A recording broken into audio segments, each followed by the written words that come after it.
Olá! Hoje nós vamos finalmente finalizar o terceiro capítulo da segunda parte da obra, do livro Paulo Estevão, em que nós vamos ter duas cenas principais muito importantes. Primeiro, a ida de Saulo até Tarso, onde ele reencontra o seu pai, tem ali um diálogo muito difícil, muito triste, porque o pai não o compreende, como fariseu, muito arraigado ali nos dogmas, nas regras, ele entende que a conversão ao cristianismo de Saulo é uma deserção, é uma traição, que deve ser punida, e ele é então expulso da casa do pai. Esse é o momento pior, o pior momento para o Saulo desde que ele se transformou. Bom, quando ele vai embora, tem também um momento interessante para a gente perceber, que é o pai pede para um servo levar dinheiro para ele. Então ele já está um pouquinho longe, o servo corre atrás dele, grita, corre atrás dele e entrega um saco de moedas. Isso dói no Saulo, dói no orgulho ferido, Ele fala, poxa, ele sente ali rapidamente, meu pai está me tratando como um mendigo, não como um filho, E de fato o pai fica entre a ternura e o dever, e escolhe o dever, Ele fica com vontade de abraçar o Saulo durante a conversa deles, mas acha, que melhor a fazer é seguir a regra, seguir a lei, a compreensão da lei que ele tinha naquele momento, enfim. E aí Saulo percebe esse orgulho ferido, mas como ele está renascendo, como ele está se transformando, ele faz um esforço para receber. E ainda fala para o servo, fala para o meu pai o quanto me fez bem, o quanto eu recebi amorosamente. Ou seja, ele ainda manda uma vibração de amor para o pai, E não de vaidade, não de orgulho, não de raiva, não de mágoa, não. Ele não cultiva isso mais, E aí ele vai embora, assim, muito desolado, busca se isolar para refletir sobre tudo que aconteceu até ali. Ele tem muita certeza que é Jesus o caminho, mas neste momento ele está sem orientação, sem clareza de como seguir este caminho. Então, com todos os lugares e pessoas que ele contava, o apoio que ele contava para conseguir se organizar nessa nova vida, ele não conseguiu nem nada, A não ser o apoio moral e espiritual do Gamaliel, do Ananias e do Pedro, que orientaram, mas a tarefa mesmo de recomeçar está com ele está perdido, assim, não sabe muito bem como fazer. Então ele se isola, chora, reza com muito fervor,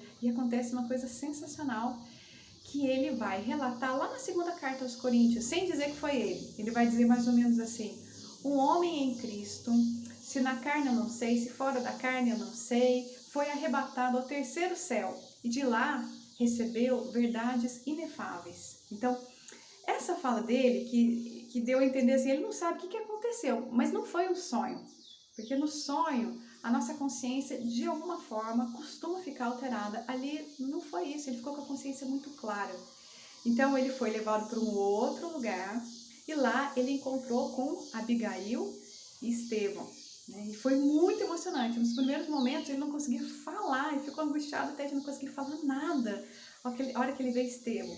Mas nessas esferas mais altas, a comunicação é muito mais evoluída, e é claro que eles entendem os pensamentos e os sentimentos de Saulo. Então Estevão vai até ele, porque ele cai de joelhos e fala: levanta, Saulo. Abigail já começa a falar com ele: mas você está chorando? Por quê?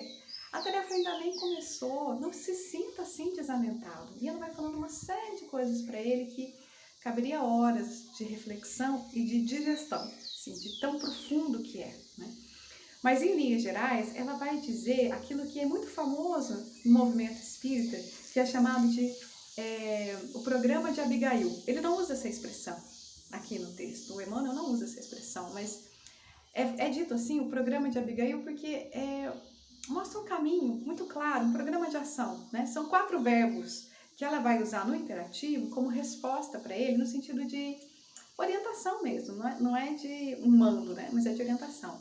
E essas 4 palavras são: ama, trabalha, espera, perdoa.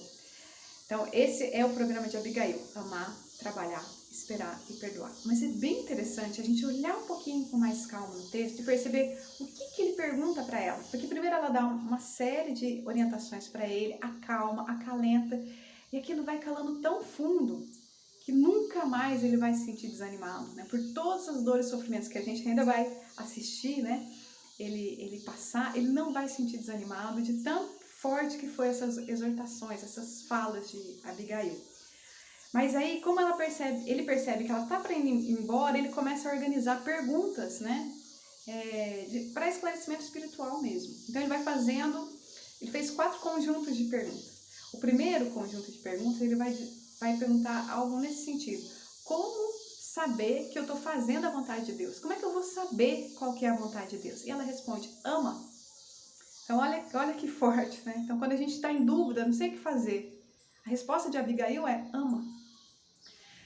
Bom, aí ele continua assim, né? Jesus recomendou o amor, mas como fazer isso, né? Como colocar isso em prática? Porque ele foi vendo as dificuldades, né? Sem a compreensão das pessoas. Como é difícil, né, pra gente amar, seguir o caminho de Jesus quando as pessoas não nos compreendem. E ela responde assim, trabalha. Então olha só, quando a incompreensão toma conta da nossa vida, a frase de Abigail para nós é, trabalha. Bom, aí ele respira, tenta reorganizar de novo e aí ele vai lembrando do sentimento mesmo, né? Como lidar com o desânimo? E ela responde, espera. Né? Desânimo, bateu na nossa porta, ela fala, espera. Né? E aí ele pensa muito nessa palavra espera, porque ele sempre teve muita esperança, ele mesmo, antes, né? Já tinha, a questão da esperança já fazia parte dele. E aí ele começou a refletir ali sobre o movimento cristão, sobre o judaísmo. Ele pensou coletivamente o quanto é difícil, né, de colocar tudo isso em prática, se coletivamente até o próprio cristianismo nesse momento está sofrendo uma pressão judaizante tão forte, né? E ela responde, perdoa. Então aqui a gente vê todo um caminho que Abigail coloca para Saulo, né? Antes dessa fala, ela ainda vai dizer, você reclama, né? Você está pedindo companheiros. Depois que você passar por todo esse sofrimento renovador, no momento oportuno, Jesus vai te mandar companheiros de trabalho. Que a gente vai ver que é exatamente isso que vai acontecer. Então, muitas vezes, na nossa jornada, nos momentos muito difíceis, primeiro a gente não consegue sentir a presença divina, né? A presença de Jesus na nossa vida. Mas essa presença está nos rodeando o tempo todo. Quando a gente aprender aquilo que é necessário, os companheiros e as companheiras chegarão. Né? E a gente vai observar isso aqui nesses outros capítulos.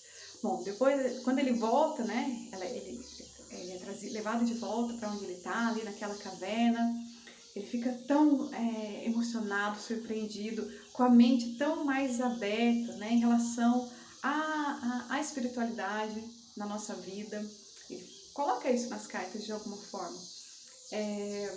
Ele leva um tempão para conseguir dormir, mas dorme já quando está amanhecendo e depois, né, quando ele acorda de novo, ele tem uma nova resolução, que é pegar ali do dinheiro que ele recebeu do pai, comprar um tear para trabalhar como tecelão, ali na cidade de Tarso mesmo, que ele achou muito justo que fosse ali, porque foi ali que ele se desenvolveu, digamos assim, como um grande atleta e como um grande orador, como um homem da lei, como uma pessoa religiosa, com os seus dogmas. Então, é ali que o orgulho e a vaidade estavam muito temperados na vida dele. Ele era um homem público, né? Uma pessoa pública.